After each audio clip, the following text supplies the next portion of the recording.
Hi hello ನಮಸ್ಕಾರ ಸ್ನೇಹಿತರೆ, welcome back to my channel. Akshaya Tritiya 2024 ಯಾವಾಗ? ಅಕ್ಷಯ ತೃತೀಯ ಪೂಜಾ ವಿಧಿವಿಧಾನಗಳು. ಅಕ್ಷಯ ತೃತೀಯ ಮಹತ್ವ ನಿಮಗೆ ಗೊತ್ತೇ? ಹಿಂದೂ ಕ್ಯಾಲೆಂಡರ್ನ 2ನೇ ತಿಂಗಳಾದ ವೈಶಾಖ ಶುಕ್ಲ ಪಕ್ಷದ ತೃತೀಯ ತಿಥಿಯಂದು ಅಕ್ಷಯ ತೃತೀಯ ಬರುತ್ತದೆ. ಅಕ್ಷಯ ತೃತೀಯದಲ್ಲಿ ದಿನವಿಡೀ ಅಭಿಜ್ಞಾನ ಮುಹೂರ್ತವಿರುತ್ತದೆ. ಇದರಲ್ಲಿ ನೀವು ಎಲ್ಲ ಶುಭ ಕಾರ್ಯಗಳನ್ನು ಮಾಡಬಹುದು. ಅದಕ್ಕಾಗಿ ನೀವು ಯಾವುದೇ ಶುಭ ಮುಹೂರ್ತ ನೋಡುವ ಅಗತ್ಯವಿಲ್ಲ. ಇದರಿಂದಾಗಿ ಅಕ್ಷಯ ತೃತೀಯಕ್ಕಾಗಿ ಜನರು ಕಾತುರದಿಂದ ಕಾಯುತ್ತಿರುತ್ತಾರೆ.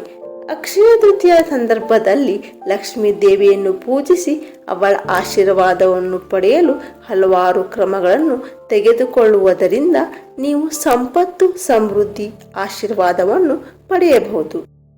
ಅಕ್ಷಯ ತೃತೀಯ ಪೂಜೆಯ ವಿಧಾನ.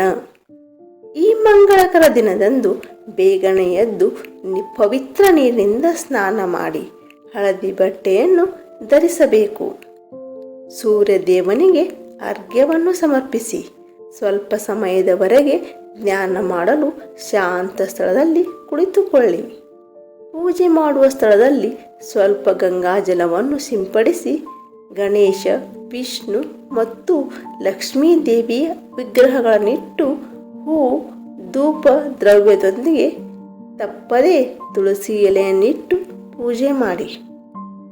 ಪೀಠದ ಬಲಕ್ಕೆ ತುಪ್ಪ ಅಥವಾ ಎಣ್ಣೆಯ ದೀಪವನ್ನು ಹಚ್ಚಿಡಿ. ಪೂಜೆಯನ್ನು ಪ್ರಾರಂಭಿಸಲು ಗಣೇಶನನ್ನು ಆಹ್ವಾನಿಸಿ. ಪೂಜೆಯು ಪೂರ್ಣಗೊಂಡ ನಂತರ ನೀವು ಬಡವರಿಗೆ ಆಹಾರ, ಬಟ್ಟೆ ದಾನ ಮಾಡಬೇಕು. ಏಕೆಂದರೆ ಅದು ನಮಗೆ ಶುಭ ಫಲ ನೀಡುತ್ತದೆ. ಅಕ್ಷಯ ತೃತೀಯ ದಿನದಂದು ನಾವು ಮಾಡುವ ಕೆಲಸ ಕಾರ್ಯಗಳು ನಮಗೆ ಅಕ್ಷಯ ಪುಣ್ಯವನ್ನು ತರುತ್ತವೆ. ಸ್ನೇಹಿತರೆ, ಈ ಮಾಹಿತಿ ನಿಮಗೆ ಇಷ್ಟವಾಗಿದೆ ಎಂದು ಭಾವಿಸುತ್ತೇನೆ. ಇಷ್ಟವಾದಲ್ಲಿ ಒಂದು ಲೈಕ್ ಮಾಡಿ, ಶೇರ್ ಮಾಡಿ, ಮರೆಯದೇ ನಮ್ಮ ಚಾನಲನ್ನು ಸಬ್ಸ್ಕ್ರೈಬ್ ಮಾಡಿ. ಕೇಳಿದ್ದಕ್ಕಾಗಿ ಧನ್ಯವಾದಗಳು.